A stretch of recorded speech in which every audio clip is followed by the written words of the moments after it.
Bueno, Arturo, hace rato que queríamos hablar con vos. Si tengo algo para decir... ¿Te parece? Y no sé. Yo creo que sí. Sí, tenemos en realidad un ciclo que estamos haciendo e inaugurando en realidad, donde queremos tener la voz de los y las protagonistas de nuestro tiempo, decimos así, ¿no? Con voz propia. Ese es el ciclo, ¿no? Y poco, bueno, hablar sobre la vida, sobre cómo entendemos determinadas cuestiones que nos pasan, de lo que pasa también. Así que por eso queríamos hablar con vos. Bueno, me parece importantísimo que como iglesia querramos escuchar, ¿no es cierto? Digo, no solamente entre nosotras y nosotros, sino escuchar a nuestro pueblo, ¿no es cierto? Y entonces es hora de escuchar al pueblo, ¿no? ¿Qué somos nosotros y nosotros? Lo que pasa desde lo más sencillo, ¿no? ¿Qué es donde pasa la vida? Porque ahí arriba no pasa la vida, ahí pasan ficciones. Y más con los medios de comunicación globalizados, que te filman una vida que no es la vida real y te la venden, y mucha gente vive prendido o al aparatito o al cajón. Entonces me parece muy valioso que nuestra iglesia tenga un proyecto, que vos, que las compañeras y compañeros tengan un proyecto de escuchar y de escucharnos también, porque muchas veces no escuchamos ni a los miembros de las parroquias, sino hablamos nosotros, los pastores. Sí, es importante lo que decís, Arturo, ¿no? La primera pregunta que te quiero hacer, en esto de escucharnos y pensarnos, mirarnos, ¿quién es Arturo Blateski? Uy. Ahora te toca hablar. Cuando yo en casa digo una cosita más cortita, mis chicos dicen, no, pa, por favor, no empieces.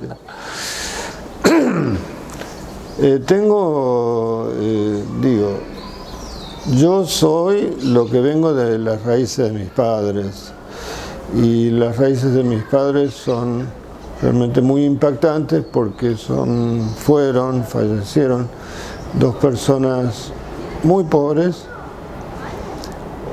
Mamá nacida en el Éxodo, durante la Revolución Soviética. Ellos vivían en Volinia, que era una vez Ucrania, una vez Polonia, una vez Rusia. Y en el tiempo de la Revolución Soviética, los así llamados blancos, que apoyaban al zar, perseguían a la gente que vivía en esos pueblitos porque había muchos alemanes judíos. Entonces todos los que no hablaban ruso, para ellos eran judíos, y todos los judíos para ellos eran comunistas. Digo, para los ejércitos apoyados de Occidente también, por Francia, Inglaterra, todos los que apoyaban al zarismo, ¿no? Entonces se escaparon y mamá nació en lo que era Breslau, hoy es Wrocław, Polonia, y trataron de escaparse lo más lejos posible, y entonces dijeron, vamos a la Argentina. Pero como era un tiempo muy especial en el barco, el capitán, cuando llegaron a Río de Janeiro, les dijo, esta es la Argentina. Porque estaban arreglados... Los españoles todo lo mismo. No, porque estaban arreglados con las compañías colonizadoras. Y entonces, como Brasil estaba muy despoblado, le decía, vaya, esta es la Argentina. Entonces se fueron caminando y en carro, no sé cómo. Ya llegaron a Brasil. Llegaron a Río de Janeiro y los hicieron bajar. Y no conocían ni el idioma, ni sabían nada en qué país estaban, ni nada, y no tenían un mango porque venían escapando de la revolución. Y entonces preguntaron, ¿hay algunos alemanes por acá? Entonces encontraron un pastor alemán de una congregación de Río de Janeiro. Y entonces le preguntaron, ¿hay tierras y hay alemanes? Y entonces el pastor le dijo, sí, caminen para ahí, para el sur. Y entonces después... Hasta Río Grande. Aiyuí, ¿viste? Cerca de la frontera con la Argentina. Y bueno, y mi tío más grande quedó en Iyugui trabajando en una carpintería para juntar la plata para comprar un terreno, y entonces compraron 1 hectárea y toda esa enorme familia con muchos chicos se quedaron ahí, compartieron esa hectárea, primero hicieron un ranchito. Bueno, de ahí tengo historias de esas porque vivían en medio de quilombos. O sea, quilombos en el sentido que había africanos ahí también, ¿no es cierto? Y indígenas que vivían en lo que le decían quilombos, ¿no? Sí, sí. Y bueno, y durante la Segunda Guerra, Brasil, que era muy dependiente de Inglaterra, Inglaterra pidió que Brasil mande a los muchachos alemanes a la guerra y mis tíos, para no ir a la guerra, se escaparon a Misiones y se fueron a Picada Sueca y terminaron en Noverá, y ahí fue mamá. Y ahí se encontró con una familia que también se había escapado y aprendió a coser. Y con esa familia se vino hasta Villa Urquiza. Y papá no tenía padres por distintos motivos, era huérfano y había nacido en Viena, y entonces lo fueron criando distintas familias que recibían del municipio un poco de plata, pero se cansaban de tener un bebé, ¿viste? Cada uno lo tenía 3 meses, eso lo sé por una prima que nos escribió, y después lo regalaban otra vez a otro, y así, De mano en mano, brazo de mano en mano, y la gente iba a trabajar y esa prima escribió que en la cucha del perro lo ataban de la cadena del perro, porque en algún lado lo tenían que dejar. Y bueno, después fue a un hogar y de ese hogar se escapó y fue a trabajar con un campesino grande y que era buena gente, muy estricto, pero buena gente, y que fue juntando la plata que el municipio le daba. Entonces papá, cuando tuvo 19 años, vino para Buenos Aires. No tenía 35 pesos. Y yo me puse a mirar un bautismo en nuestra iglesia de Esmeralda, costaba 35 pesos en ese momento. Así que... Con lo que cuesta un bautismo llegó tu papá acá. Con eso llegó a Buenos Aires. Y trabajó en el puente de la Boca, como peón, hasta que se cayeron 2 compañeros y se ahogaron en el riachuelo, entonces dijo, basta, no. Se fue a trabajar en un restaurante alemán, y ahí con unos amigos conoció a mi mamá, que era sirvienta ahí. Mira. Si entre los dos hicieron 2 o 3 años de colegio, es mucho. Pero yo me crié al lado de la máquina de coser de mamá y aprendí a leer con una Biblia alemana en gótico. Ella me enseñó a leer. Y bueno, y después hice el primario, después el secundario lo hice de noche, trabajando en distintas fábricas de día. Y entre tanto me confirmó Ernesto Joya, yo creo uno de los pastores más grandes de nuestra iglesia, que venía de Misiones, donde se había refugiado porque era antinazi. Él venía de Berlín, Joya venía de Berlín, y había sido capellán de chicos en el barrio socialista y comunista de Berlín. Con esos chicos hizo campamentos. Y después en un momento, bueno, la SA lo persiguió tanto que se fue, y la iglesia con buen tino lo mandó a Misiones, y él fundó la congregación de Monte Carlo y la del Dorado, y fundó las 2 cooperativas, la de Monte Carlo y la del Dorado. Eso, ¿Y él te confirmó? él me confirmó, y ahí al toque nos llevó a trabajar a lo que era la Villa 31, a Retiro. Como para entrar en tema, digamos. Como para entrar a la vida. Y yo que me quería escapar de la pobreza, ¿viste? No, yo me quería ir a la miércoles, ¿viste? Si de pobreza tenía suficiente. Todos los parientes nuestros de Misiones y de Brasil, que querían ir al hospital alemán, que era el único lado donde te atendían gratis en ese tiempo a los alemanes pobres, paraban en casa. Y la casa de mis viejos era una herrería vieja que había comprado, chiquitísima, y estaba siempre todo el pasillo lleno de colchones, y estaban mis tíos, parientes, vecinos de Misiones, del sur de Brasil. Yo me crié saltando colchones, me acuerdo. Pero bueno, entonces Joya nos llevó ahí, era el tiempo que sacaban los tranvías de Buenos Aires, entonces él pidió 2 tranvías y nos llevó a los del grupo de jóvenes, que había 2, en Martínez, uno de los más grandes, uno más chico, éramos como 80 jóvenes, porque Joya era un genio. En el tiempo de sus vacaciones hacía campamentos, o sea, eran sus vacaciones también, y la de su esposa, y ahí hacía campamentos. Y entonces entre todos arreglamos un tranvía como guardería y un tranvía como sala de primeros auxilios. Y eso estuvo ahí en la Villa 31, después se construyó, se hizo el jardín Albert Schweitzer. Y bueno, ¿De qué comunidad me estás hablando ahí, digamos? de Martínez. De Martínez. Iban a hacer trabajo los jóvenes en la Villa 31. Martínez era la congregación que más vida tenía y de jóvenes.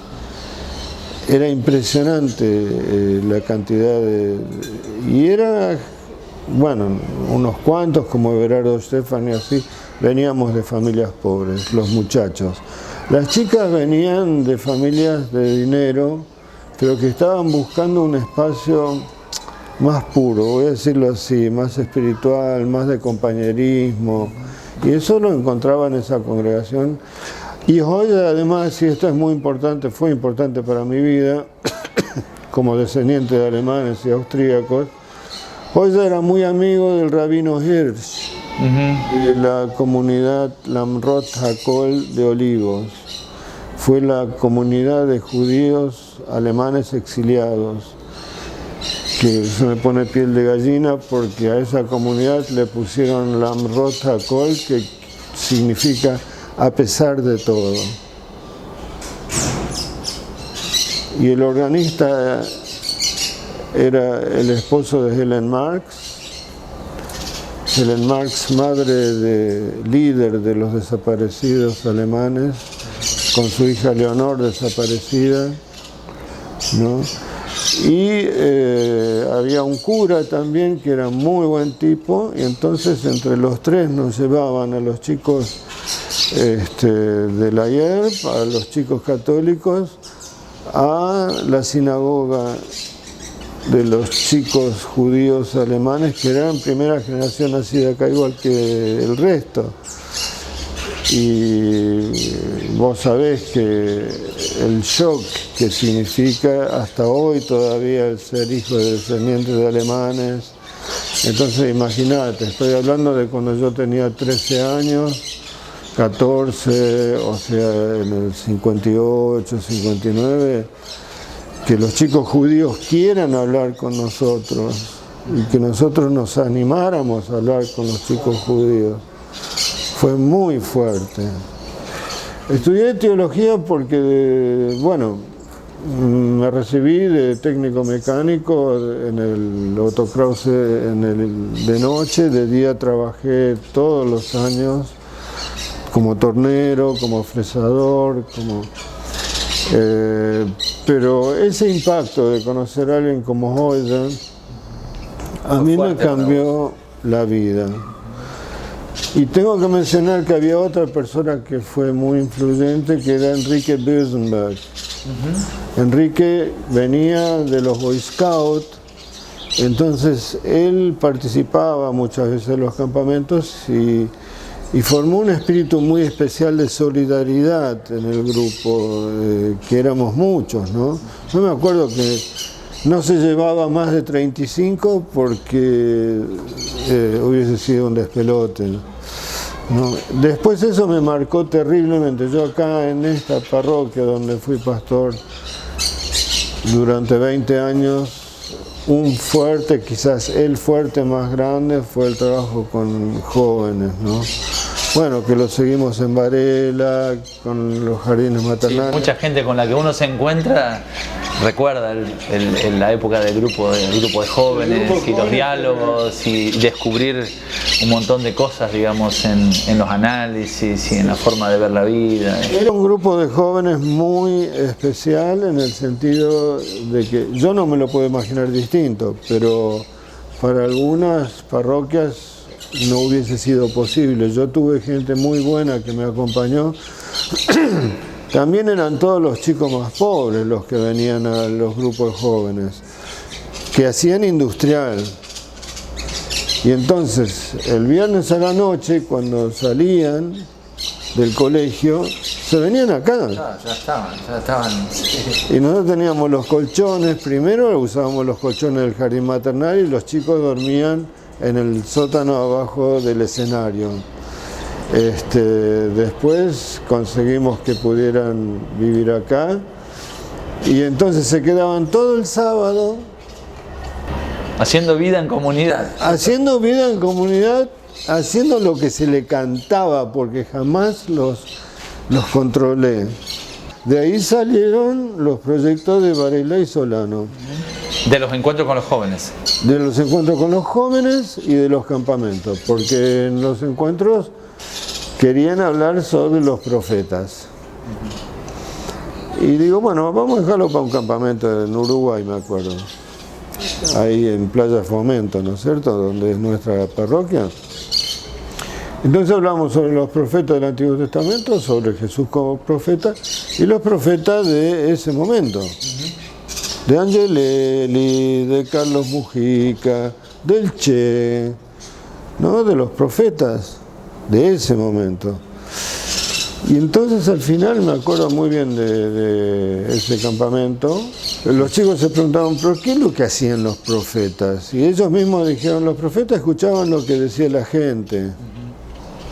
Y lo iban repitiendo a la gente lo que la misma gente decía. Entonces fue para mí impresionante, porque fueron los jóvenes que dijeron, ¿y qué dirá nuestra gente? Y yo digo, bueno, la mayor parte de nuestra gente que no viene a la iglesia, viven en Solano, viven en Berazategui, viven en Varela, viven en Espeleta, viven en Quilmes Oeste. ¿Y qué sabemos lo que dice esa gente? Así, ¿eh? Y entonces dije, ¿y a ustedes qué les parece? Y vamos a tener que visitarlos los domingos a la tarde para charlar sobre su vida. Y se empezaron a juntar otras familias de la zona. Y en un momento esas familias dijeron, bueno, pero además de hablar de lo que nos pasa, ¿por qué no rezamos? De ellos mismos lo plantearon. Ellos mismos. Y entonces yo iba algunas veces, otras veces iban solos los chicos. Y entonces dijeron en un momento, ¿por qué no hacemos un culto? Pero así. Y en un momento la gente dijo, ¿y ya que hacemos un culto, por qué no celebramos la Santa Cena? Entonces nosotros nos reuníamos siempre acá a tener clase de teología también, sobre aquello, porque yo era profesor en la facultad, pero acá teníamos 2 o 3 veces por semana clase de teología sobre lo que la gente decía y sobre las cosas que tenían que preparar, porque preparaban el curso de confirmación, ellos hacían todo, después en Varela también. Y entonces eso lo compartíamos. Entonces se armó una discusión, decía, no, nosotros no podemos celebrar la Santa Cena porque no estamos ordenados. Y yo digo, bueno, pero háblenlo con la gente. Y lo hablaron con la gente, yo estuve, y la gente dijo, no, pero si somos todos cristianos, ¿por qué no vamos a celebrar la Santa Cena?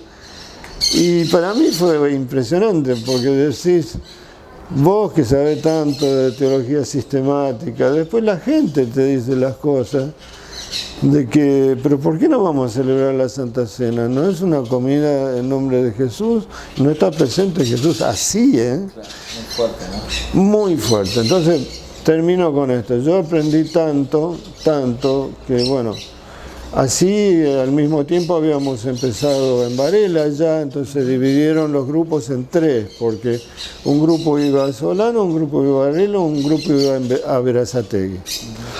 El grupo de Berazategui no funcionó tanto, porque era poquita gente y así, pero sí Varela. Y entonces, bueno, en un momento, como los chicos tomaban clase en la facultad, en Flores, pero a la noche, chicos y chicas, a la noche tenían que ir hasta Varela, que era en la calle Villegas para el fondo, no era donde es ahora, sino era de una calle que son 5 cuadras más para la ruta, pero para adentro eran como 8 o 10 cuadras. Y era complicado, entonces dijimos no, pudimos con plata de Alemania comprar la casona, entonces los chicos vivían en la casona y en Solano alquilábamos y después conseguí la plata y pudimos comprar la casa donde funcionó un montón de tiempo el proyecto, ¿no es cierto? Pero quisiera contar una historia que va más para atrás, pero que a mí también me formó mucho en mi espíritu de ser pastor de esta congregación. En el tiempo del fascismo, los alemanes de Quilmes se habían dividido duramente, muy fuerte. Estaba el club alemán, donde iban los más bien nazis. Y después estaba la asociación Vorwärts, que en aquel tiempo pertenecía a la asociación Vorwärts, o sea, Asociación Adelante, que fue la primera asociación socialista en la Argentina, fundada en 1882. Pero acá había un pastor, y a eso quería llegar, acá había un pastor que pertenecía en Alemania, junto con su papá, que era pastor también, a la iglesia confesante, o sea, la iglesia antinazi.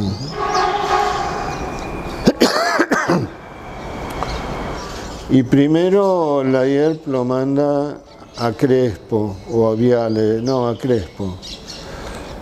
Pero ahí había un grupo de la SA, entonces le hicieron la vida imposible. Entonces, después de 3 años, viene a Quilmes. La IERP lo trae a Quilmes. Se llamaba Gottfried von der Trenck. Y entonces él asume esta parroquia y empieza a integrar a esta parroquia a emigrados antinazis alemanes y también a alemanes judíos. Los integra a la parroquia esta de Quilmes. Y él predica acá y va contando en la comisión directiva. Yo encontré las actas de esto en las actas de la Gestapo en Berlín, donde estuve investigando esto.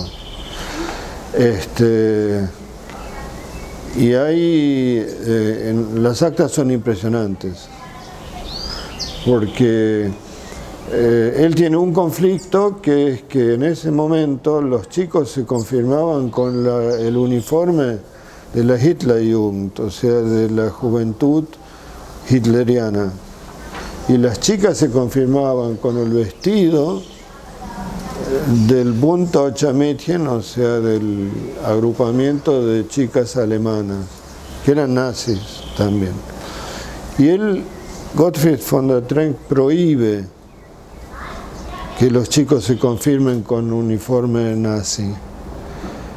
Y con eso acá había un grupo muy fuerte organizado de la SA, que se reunían en el río, y que entonces para una confirmación, eso me lo contó Faber, que estuvo presente, el pastor Faber, que era el papá de Margarita, me lo contó que eran muy amigos, porque Faber vivía en el interior, pero su esposa había estado muy enferma, entonces venía acá para traerla al hospital y paraba en lo de fondo de tren. Faber me cuenta que un día de confirmación están entrando los confirmandos, obviamente sin la vestimenta nazi. Sin la vestimenta nazi, pero afuera estaba toda la SA gritando y cantando la marcha de la SA, Die Fahne hoch, que era el himno nuevo de Alemania nazi, y que habían puesto en las dos primeras ventanas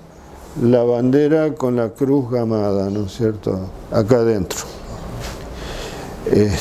Y que durante todo el tiempo de la confirmación, la SA entró y tiró piedras sobre el techo que es de chapa, y cantaban y gritaban y hacían despelotes, ¿no es cierto?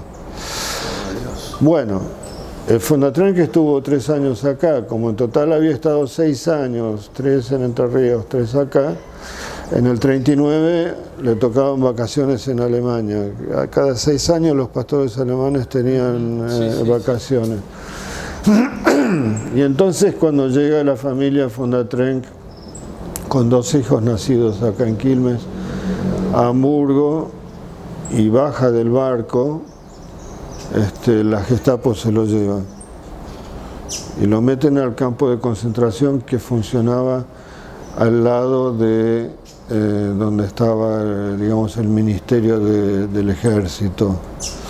Estuvo en ese campo, estuvo en otros campos, y el presidente de nuestra iglesia, Maczynski, en ese momento estuvo en Berlín. Entre paréntesis, se lo llevaron también a otro pastor de Entre Ríos, Riffel, el que tenía la imprenta. Pero Riffel estuvo detenido en Alemania por antinazi. Porque parece ridículo, pero yo encontré en las actas que decía que a Riffel le echaban en cara la Gestapo durante el interrogatorio que él había impreso en su imprenta papeles de propaganda y revistas de los radicales, que era el partido radical, pero en Alemania nazi, que la Gestapo lea que él imprimía cosas para el partido radical, claro, era, pero bueno, Maczynski lo sacó, pero en el acta dice de la Gestapo dice que hay un testimonio de alguien de acá que estuvo en la comisión directiva, de que él hubiera dicho de que Alemania alguna vez va a pagar lo que está haciendo, de masacrar tanta gente. Y entonces en la Gestapo le preguntan, pero usted también dijo que los judíos eran nuestros hermanos en la comisión directiva de acá. Y entonces él... ¿Y eso llegó a la Gestapo? Todo. El acta de Fondatren, que es así, en el archivo que yo vi, que es el archivo, hoy es el archivo de la Iglesia Evangélica, tiene las actas de él porque él era pastor enviado. ¿Y qué pasó con Fondatren? Bueno, ¿qué pasó? Cuando está el presidente de nuestra iglesia ahí, Maczynski, que era del partido, hay que decir, lastimosamente, habla con la gente a ver si lo pueden sacar, qué sé yo, y entonces la Gestapo, qué sé yo, el ejército le dice que si él se presenta como voluntario para luchar en el frente, entonces lo dejan libre. Sí. Entonces Fondatren dice, él como cristiano no va a usar las armas para matar a nadie. Y entonces en el acta también dice que le echan en cara que él haya recibido judíos alemanes acá en la parroquia, diciendo de que los judíos eran hermanos nuestros también y había que ayudarles. Entonces en el acta dice que a él no le consta que haya dicho esas palabras así, pero que está absolutamente de acuerdo con eso, de que Jesús dijo que todos son nuestros hermanos y que los que necesitan de ayuda son nuestros hermanos y que hay que ayudarle. Entonces al final de la guerra, ya en el 45 o en diciembre del 44, bueno, lo mandan como enfermero, porque era enfermero, a un batallón de castigo de enfermeros para el frente francés, y ahí muere en el frente francés. Muere en la guerra. Muere. O sea, de pastor, era pastor acá en Quilmes, de esta parroquia, de esta iglesia, se va a Alemania y... Yo me contacté con la familia, me pude contactar, vinieron la hija y el yerno y estuvimos charlando. Me escribí con la esposa, que era muy mayor, y ellos se acordaban muy bien. Yo busqué en qué casas vivía, porque casa pastoral no había todavía. Vivía acá a 2 cuadras en una casa. Bueno, para mí... Eso fue, descubrir esa historia fue fuerte para vos. Fue muy fuerte. Y el motivo del descubrimiento todavía fue más fuerte, porque yo cuando la capilla cumplió 80 años, hicimos una fiesta muy grande, lastimosamente cayó justo en medio de la guerra de Malvinas, fue feo. Pero entonces yo hice un listado de todos los pastores, y de Fondatrenc me faltaba todo, no había datos. No había datos y no estaba el libro de actas de ese tiempo. Entonces yo lo dije acá, digo, perdonen, yo sé que había un pastor que se llamaba Fondatrenc, pero... Y entonces alguien me dijo, fue así, un momento donde leí los nombres, entonces alguien me dijo, yo lo conocí muy bien porque me confirmó. Y yo me sigo escribiendo con la hija, pastor, yo, si usted quiere le doy la dirección. Y así, a través de una persona que estuvo en el culto, varios, porque estuvo mi gran amigo Alfredo Knoblos también y otros, me enteré. Descubriste una historia muy profunda. Impresionante. Un testimonio increíble, ¿no? Impresionante. Por eso digo, hay que escuchar, y aprender. Hablar de Arturo Blateschi es siempre hablar de derechos humanos. ¿Qué son los derechos humanos y por qué los cristianos debemos defender los derechos humanos? Bueno, yo creo que decir qué son, uno lo podría fundamentar en 3 cosas. Uno, la más simple, hay una declaración universal que sacaron las Naciones Unidas, que fue una de las primeras cosas, porque las Naciones Unidas se fundaron en 1948 para que, por un nunca más, que nunca más haya una guerra como la Segunda Guerra Mundial, ¿no es cierto? Entonces una de las primeras cosas que fijaron son los 30 artículos de los derechos humanos, que lo firmaron un montón, casi todos los países, menos algunos, como los Estados Unidos, que no firmaron la Convención contra la Tortura, lo cual es bastante interesante, que el país de la democracia no firme la Declaración Universal contra la Tortura porque sigue ejecutando gente con la silla eléctrica o con inyecciones. Fue firmado y fue ratificado por los países y ingresaron a la Constitución Nacional, como en Argentina. Con lo cual, y es interesante que lo firmaron los estados, no los gobiernos. Por entonces vale por encima de los gobiernos.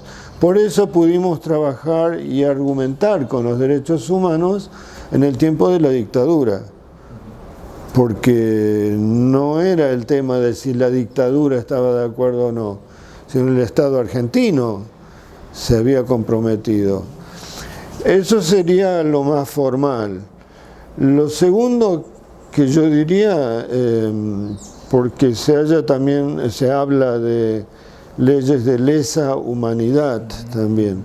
Las leyes de lesa humanidad serían como otra formulación, pero donde se entiende que todo ser humano entiende que está bien y que está mal. Y que lesa quiere decir lastimar, ¿no es cierto?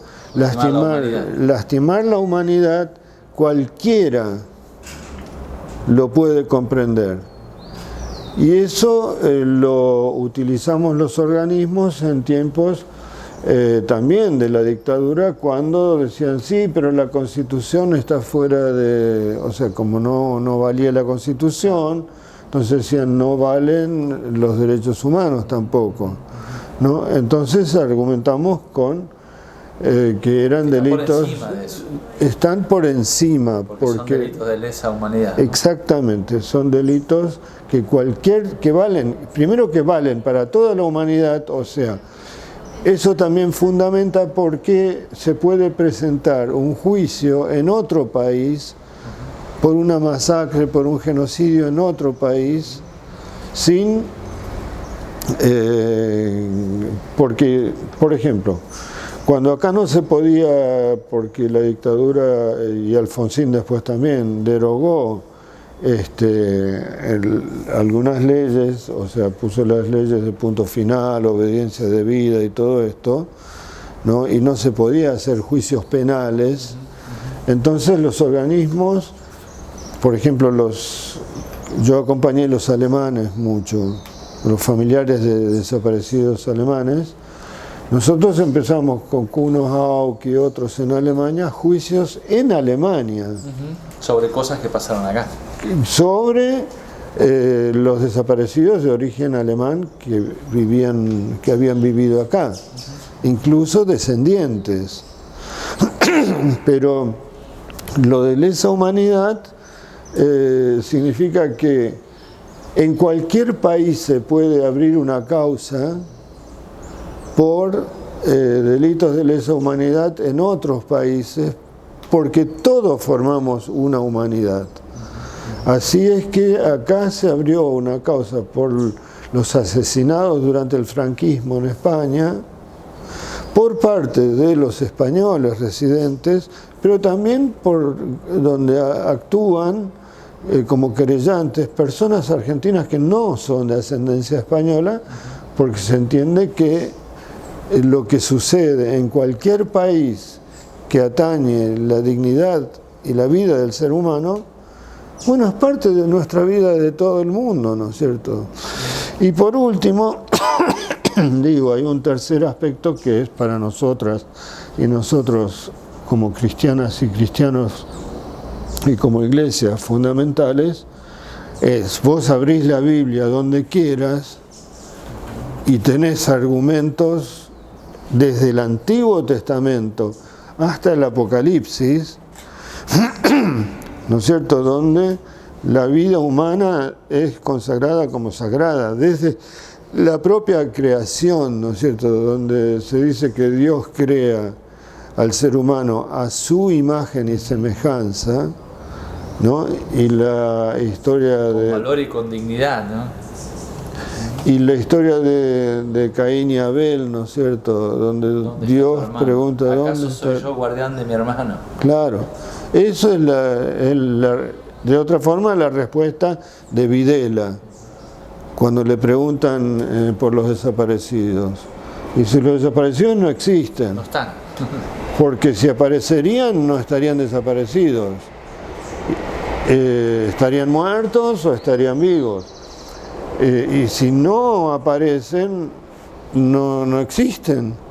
Sí, bueno, es la respuesta de Caín, ¿no es cierto? Exactamente, sí, sí, sí. Y digo, todo, ni que hablar de la vida de Jesús, ¿no es cierto?, donde dignifica, digo, pongo un ejemplo clarísimo que hoy me parece muy, muy importante para las iglesias y tiene que ver con lo que hablamos antes, que es la dignidad de las mujeres, ¿no es cierto? Yo estoy aterrado por el avance terrible de los femicidios.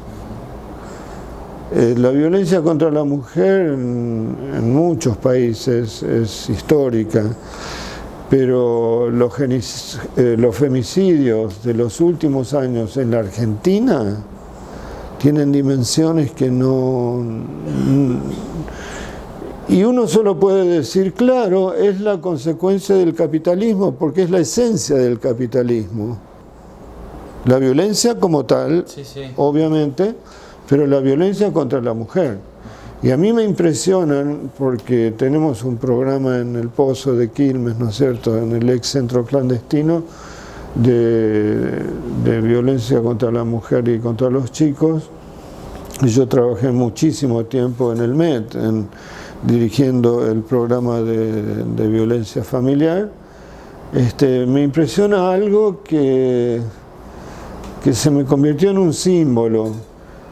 Hay tantísimos casos donde los genocidas, porque es un genocidio, no aguantan ver el rostro de su mujer, de su novia, y tantísimos le echan queroseno en la cara y le prenden fuego, o le echan nafta en la cara y le prenden fuego. Entonces, ¿qué pasa con los varones, sobre todo? ¿Qué pasa con los varones de esta generación? Y vamos a hablar de nuestro país, ¿no es cierto?, que a las compañeras, a las mujeres, no podemos mirarla a los ojos. ¿Será que no soportamos que la mujer está ocupando otro rol en la sociedad, gracias a Dios? Pero esto viene de Jesús. En el tiempo de Jesús las mujeres no tenían, como sabemos muy bien, los pastores, las pastoras, las mujeres no tenían existencia jurídica. No, por eso la historia de la viuda que le va a pedir al juez, ¿no?, al juez injusto. Es una manera de negar la existencia, digamos, sí. La quemo para que realmente no exista. No, para que no exista. Y la existencia es el rostro, sobre todo, ¿no es cierto? La existencia son nuestros rostros. Lo que nos da identidad, básicamente. Claro. Bueno, uno podría todavía pensar otras cosas, pero digo, la historia de la viuda que Jesús cuenta, y si la cuenta es porque Él la vivió, porque Jesús no inventaba las parábolas, Jesús recontaba lo que Él veía cotidianamente al resto de la gente. O sea, las mujeres, si no tenían un esposo o un hijo, no existían, porque los que existían eran el hijo y el esposo. Y la mujer tenía dignidad y tenía existencia jurídica si tenía un hijo o un esposo. Bueno, la viuda no tenía ninguno de los dos. Entonces alguien le había sacado su terreno. Alguien le había sacado su terreno, ella va al juez y el juez dice, no, andate, porque vos no podés venir. Las mujeres no podían ser ni testigos. ¿No? Por eso tan fuerte que las dos mujeres que ven la tumba vacía son las primeras testigos de la resurrección de Jesús, que va contra toda la ley de ese momento, ¿no es cierto? Entonces, termino con esto, o sea, no puede haber iglesias, no puede haber un cristiano, una cristiana que no defienda la dignidad de las otras hermanas y hermanos en este mundo, porque somos todos rostros de Dios. Y digo, esto vale para los humanistas, porque un humanista no puede ser un humanista sin defender la humanidad del otro o de la otra, y de los cristianos y las cristianas menos todavía. ¿No es cierto? Entonces, bueno, Pero esto no, si uno va a la mayoría de estas iglesias evangelísticas que nacieron en los últimos años, se encuentra con todo lo contrario, y no es casualidad porque viene de un país como Estados Unidos, que tampoco firmó todos los pactos y que se toma la libertad de invadir cualquier país, de bombardear cualquier país, de empobrecer. Hay un estudio muy interesante que se hizo que demuestra que no es así, que sea racismo por el color de la piel, porque los japoneses, si van a Alemania, los quieren muchísimo. Si van a Norteamérica, los van a respetar muchísimo. Todos los que tienen dinero, aunque vengan de la India, aunque vengan de Arabia Saudita, tampoco es una cuestión religiosa. Es contra los pobres. ¿No es cierto? Entonces los derechos humanos, en realidad, habría que decir, los derechos humanos originalmente, son generales, valen para todos, pero son ante todo un instrumento que las Naciones Unidas publicaron y que los cristianos asumimos, que entre paréntesis, cuando se fundan las Naciones Unidas, se fundan en Ginebra y se fundan paralelamente con el Consejo Mundial de Iglesias. Y había mucha gente que participaba de las dos cosas. Eso cuando estudié en Alemania, mi profesor lo sabía muy bien, porque él trabajó en el Consejo mucho tiempo. Entonces, se crean paralelamente las Naciones Unidas y el Consejo Mundial de Iglesias, y en la formulación de los 30 artículos hay una gran influencia cristiana, que es algo que después fue muy criticado por gente de algunas naciones, porque decían que eran eurocéntricas, ¿no es cierto? Pero más que eurocéntricas, habría que decir que tienen una influencia fuerte del cristianismo ecuménico que venía de la tradición de Bonhoeffer, porque el gran ausente en la creación del Consejo Mundial de Iglesias fue Bonhoeffer, ¿no? Fue el que más trabajó para crearlo. Y por eso algunos dicen que brillaba por su ausencia, ¿no es cierto? Un sentido totalmente diferente de la frase en ese sentido, ¿no? No, de alguna manera brillaba con su ausencia, ¿no? Sí, pero eso los romanos lo decían así también, que aquellos que fueron asesinados o que no estaban brillaban por su ausencia. Es una frase de los romanos. Pero Bonhoeffer es el gran padre ausente y por eso tuvo una influencia tan fundamental, ¿no es cierto? Arturo, ¿te considerás un referente?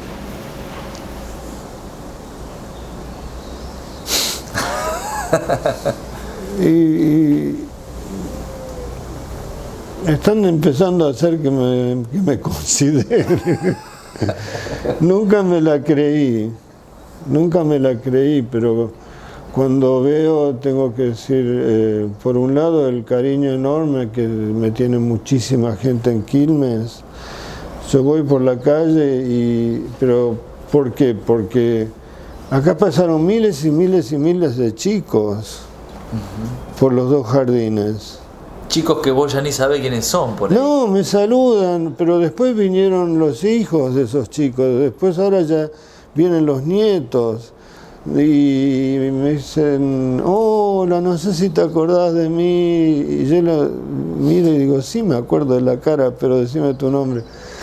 Entonces, qué sé yo, la gente te hace referente, no vos te haces un referente. Desde lo sencillo, de lo cotidiano de vivir todos los días. Y sí, y ahora, bueno, hay que decir que el tema del pozo, el MET, acá fue un centro de encuentro en el tiempo de la dictadura.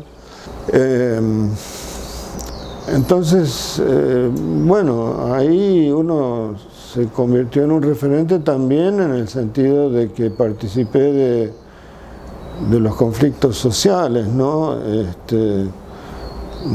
de muchas tomas de tierra en Solano, por ejemplo. ¿Por qué? Porque la dictadura había echado, cuando hizo la autopista de Ezeiza a Capital, había echado a miles y miles de personas y no los había indemnizado, ¿no es cierto?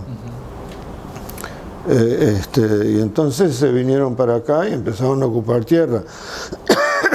En Solano, sobre todo, Bernal Oeste, toda esa zona.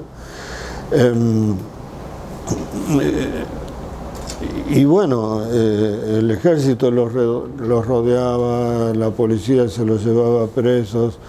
Entonces yo enseguida, cuando llegué, yo ya conocía a Luis Farinello de nombre.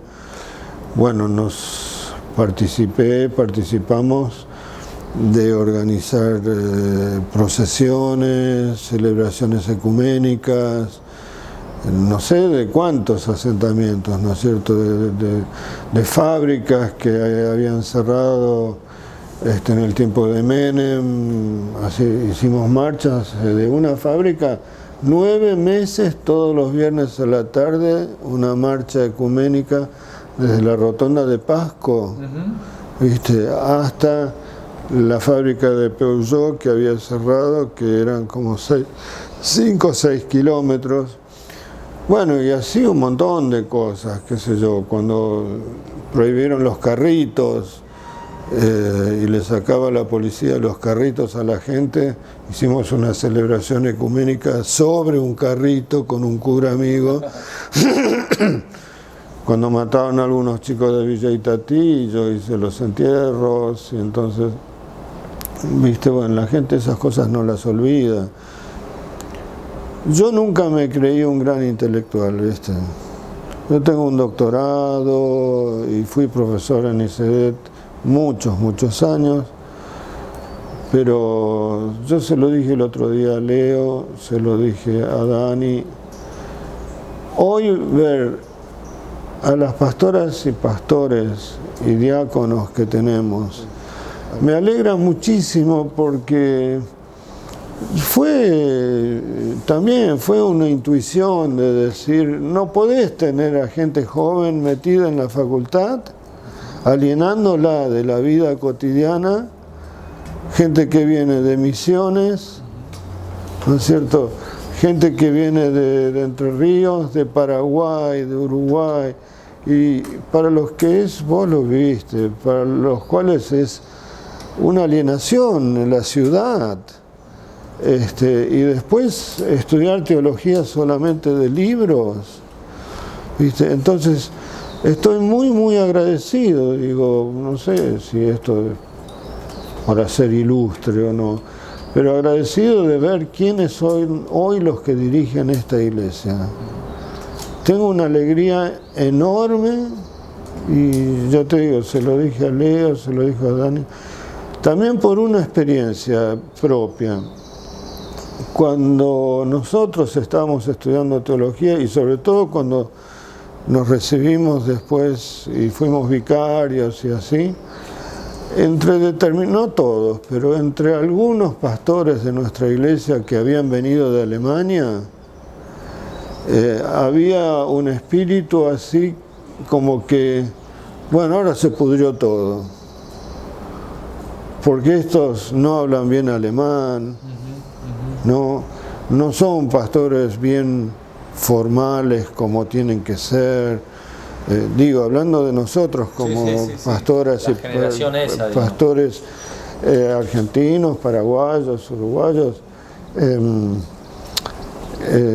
y algunos lo sufrieron. Yo hablo muy bien alemán, después encima hice el doctorado en Alemania, zafé, digamos, un poco, pero algunos colegas lo sufrieron mucho, y hoy puedo decir que mi generación, por lo menos yo y otros, mi generación, estamos felices de ver la generación que hoy dirige la iglesia. Algo más lindo a mí no me podría haber pasado. Justamente en ese sentido quería preguntarte, o sea, hablaste de cosas que te alegran un montón, de cosas que estás viendo a tu alrededor, digamos. Quería preguntarte, quizás lo que ves diariamente cerca tuyo, pero quizás yendo más allá, lo que ves en el mundo, en nuestro día a día, casi 2020, ¿qué cosas a vos te generan esperanza? Bueno, quizás en un primer momento va a parecer contradictorio lo que voy a decir, y quizás tiene algo de contradictorio también en la realidad. Es la terrible situación que vivimos en nuestro continente, ¿no? Cosas que alguna vez habíamos pensado que nunca más volverían a pasar, digamos. Volverían a pasar, como el golpe contra Evo Morales en Bolivia, ¿no es cierto? Bendecido, como decíamos, por grupos evangélicos. Bolsonaro, bendecido por grupos evangélicos. Chile, Colombia, bueno, Uruguay, que nos hubiésemos querido esperar otra cosa, ¿no es cierto? Y en los otros países también, sobre todo en los países centroamericanos, unos Estados Unidos que de golpe se acordaron otra vez de América Latina y que durante, no sé, 10 o cuántos años estuvieron masacrando los países del Asia Menor, ¿no es cierto?, los países árabes, y ahora se acordaron de acá porque ahí fracasaron, ¿no es cierto?, y están en la lucha contra China, y toda la situación, ¿no es cierto?, entre la Unión Europea, Estados Unidos, que es de una inseguridad tremenda, ¿no es cierto?, Francia. Uno en un primer momento podría decir, bueno, esto es muy desesperante, es muy angustiante, ¿no es cierto? Pero digo, entonces por un lado uno ve una situación de conmoción, por decir de alguna forma, de un capitalismo imperialista genocida que no encuentra límites, porque solo de escucharlos hablar, entonces uno por un lado dice, pero ¿a dónde va este mundo?, ¿no es cierto? Porque es como que se está desarmando todo. Inglaterra, ahora decidieron que se van a ir de la Unión Europea, ¿no es cierto? El otro día finalmente votaron y decidieron. Y entonces decís, bueno, y los grupos fascistas, neofascistas naciendo en cualquier país, no hablemos de Hungría, que es un país nazi. Entonces, por un lado hay una conmoción muy grande, pero entonces por otro lado yo tengo esperanza, contra toda esperanza diría, tengo esperanza porque hay varios sociólogas muy importantes que yo entonces leo y así, que dicen, bueno, pero estos son como los temblores de este capitalismo que así no aguanta más. Y hay muchísimos ejemplos individuales. Por ejemplo, la fragilidad de los países naciones. ¿Qué son los países naciones en este momento? Si lo único que domina el mundo son las empresas multinacionales grandes, pero que están en una lucha tremenda entre ellas, ¿no es cierto? Y por un lado, porque yo creo que es el fin también de este hipercapitalismo, porque como no le importa el ser humano, en principio tampoco le importa más venderle al ser humano, ¿no es cierto? Entonces, los pobres no importan porque no compran. No cuenta. no cuentan en la cuenta. Pero tampoco le importan los ricos que compran, porque en realidad el negocio es todo solamente lo financiero. Y lo financiero atado así, pinchado con agujas. El dinero que produce dinero. Pero eso es una falacia. Es una falacia. Bíblico, incluso. Sí, eso ni que hablemos, ni hablemos de eso. Pero tampoco puede seguir funcionando más así, porque todos esos palacios, esos paraísos fiscales y así, que es una lucha de uno contra el otro, a ver quién contrabandea más dinero de dónde, pero es todo una lucha del contrabando financiero de dinero. Y entonces ayer estaba viendo algo en la tele, o no, hoy lo mencionó alguien, lo de las monedas estas falsas. Vos lo mencionaste, creo, alguien lo mencionó, de estas pseudomonedas, ¿no es cierto? Pero eso es armar algo sobre una falacia, es como los globos de colores de Macri, ¿no es cierto? Y lo otro, que es lo que realmente me da mucha esperanza, y tiene que ver con lo que dije de nuestra iglesia también. Uno ve las movilizaciones de jóvenes en todo el mundo. Los mayores son gente de una lucidez y que se sigue jugando.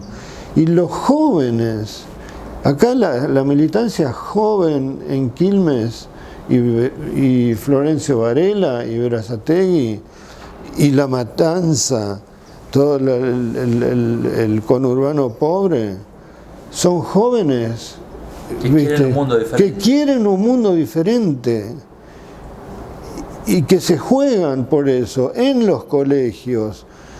Vas a los teatros y que le cierren los teatros y vas a ver lo que hacen los artistas. Están en la calle todo el tiempo. Los docentes, o sea, acá tenemos unos docentes en Quilmes que son increíbles, y todo alrededor, en el conurbano. Y en Córdoba, que está nuestra hija Miriam, luchando, y por el medio ambiente también. ¿No? Sí, me escribió este compañero que vive en Iguazú, que vos lo conocés, un periodista de allá, que me escribió que bueno, ahí tienen un proyecto del lado brasileño, que quieren privatizar todo el Parque Nacional, ¿viste? Pero entonces también del lado argentino, en Iguazú, están muy alerta la gente, ¿no es cierto? Y bueno, entonces yo digo, hay una enorme esperanza en todo el mundo, veo yo, porque en Alemania los jóvenes están peleando mucho contra este sistema capitalista, contra el tema, o sea, están volviendo a pelear contra las centrales nucleares.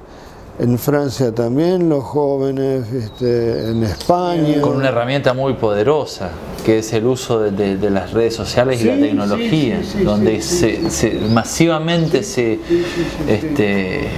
esto se transforma en buena noticia, ¿no? Exactamente, y en ese sentido lo que a mí me alegra especialmente es cómo se están juntando nuestros pueblos originarios en América Latina, los que son los más perseguidos, ¿no es cierto?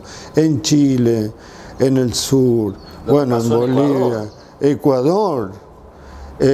Y ahora cada vez más, ahora hubo un encuentro muy grande, plurinacional, con representantes de los pueblos originarios. Y bueno, esto, paralo. Cuando hay una conciencia de que la tierra es mía, la tierra es la sangre de mis antepasados, ¿no es cierto? En ese sentido digo, no porque los jóvenes tengan que arreglar los quilombos que hicimos los viejos, sino porque los jóvenes no quieren un mundo de muerte para ellos y para sus hijos. Entonces, bueno, yo tengo además, bueno, creo que hay una esperanza que nos viene del reino, pero no del reino que va a venir así desde los cielos con angelitos, sino del reino justamente que es que está presente entre los pobres. Acá cerraron muchas fábricas, pero cada fábrica que cerró, bueno, se tuvieron que tragar ollas populares durante no sé cuánto tiempo. Tenemos que empezar de abajo, ¿no es cierto?, que pueda haber vida y trabajo entre los pobres, ¿no es cierto?, incluso para incentivar la producción nacional, el capital, para que la gente pobre pueda consumir, además de que se lo merece porque son seres humanos dignos, pero la dignidad de un mundo nuevo y la esperanza y la promesa de un mundo nuevo viene de ahí, de abajo. Viene de abajo. Ya lo dijo Jesús, lo dijo Jesús y lo vivió. Muchas gracias, Arturo. Muy agradecido.